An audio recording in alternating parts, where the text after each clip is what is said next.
welcome to the first episode of what I am calling Rules of a Hunter. That's right, I changed the name.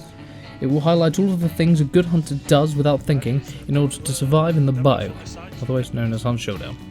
This isn't going to be about reviewing weapons or the game or telling you what the best weapon in the game is, because we all know it's the Derringer. I mean, that thing shreds. But in all seriousness, I think it's the bomblets. Even though it's a close quarters weapon, I mean, nothing inspires fear like someone charging you with a harpoon. But anyway, I'm getting distracted. This series isn't about reviewing weapons, it's basically about just giving you tips that I've picked up over years of playing games like Call of Duty and Apex, and that I found out carried over to Hunt Showdown. I've already done a video on the settings that I use, so without further ado, let's get to rule 1 of the rules of being a hunter. Staying alive, because you can't hunt if you're dead.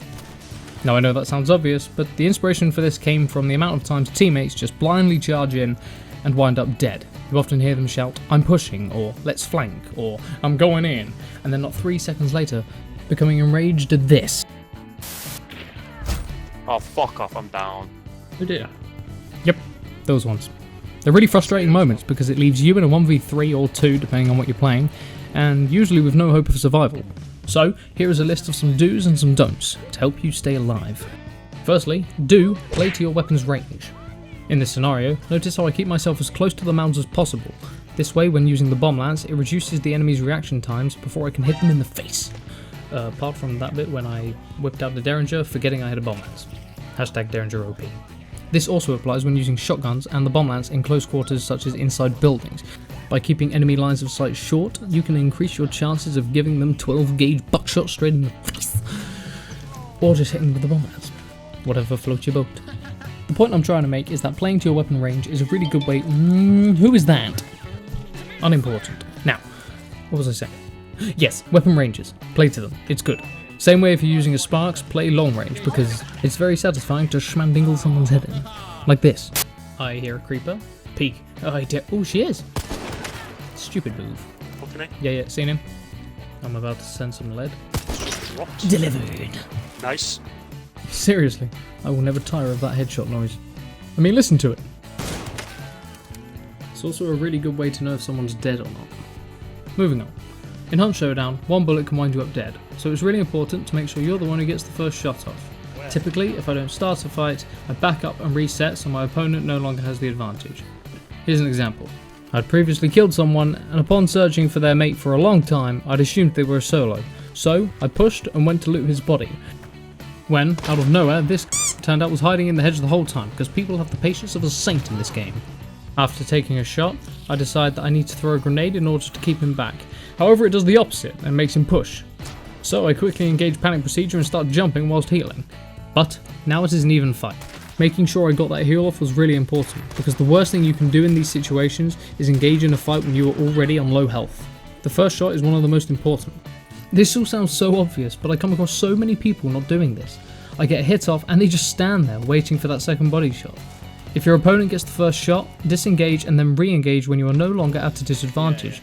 Or, alternatively, just try to avoid putting yourself in those situations.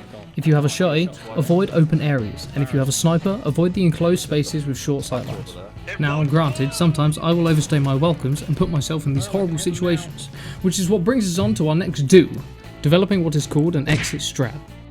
Put simply, an exit strategy is a play that you can make in order to help you survive a losing battle, or a battle where you got caught off guard and did not fire that first shot.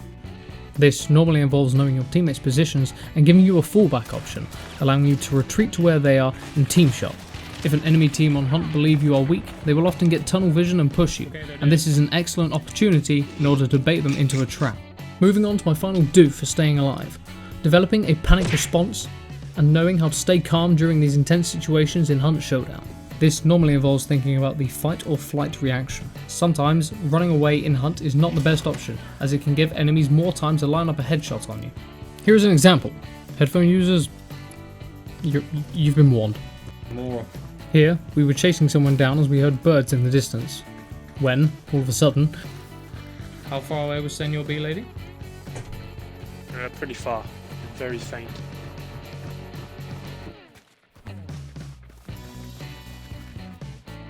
Oh, she's still there. Left. Yeah. It's basically about knowing when to stay and when to run away during a fight to make sure you keep the advantage. Had I have decided to run away instead of engage with him, he would have likely been able to line up that grenade with my head. Like that scene in Hot Fuzz, you know, when the thug's running away during the chase and he goes through that field and then Sergeant Angel just lobs that can, donks him on the head. I'm gonna have to find that clip.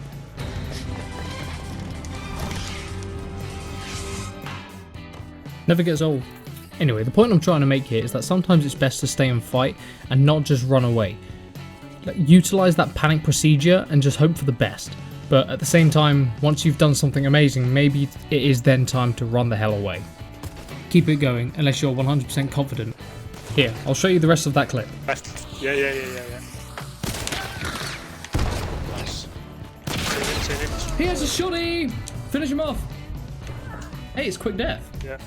See what I mean? I got thirsty, I really wanted to put it in the montage, so I pushed. I came back for more, and it turned out I got friggin' crown and king right to the face.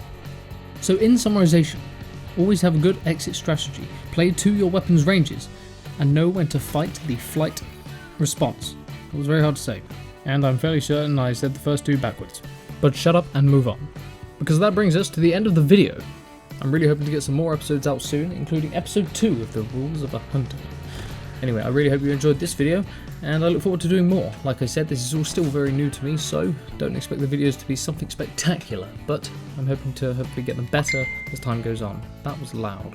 So, for now, hope you enjoyed the video, and I will see you in the next one. Good bless, and bye!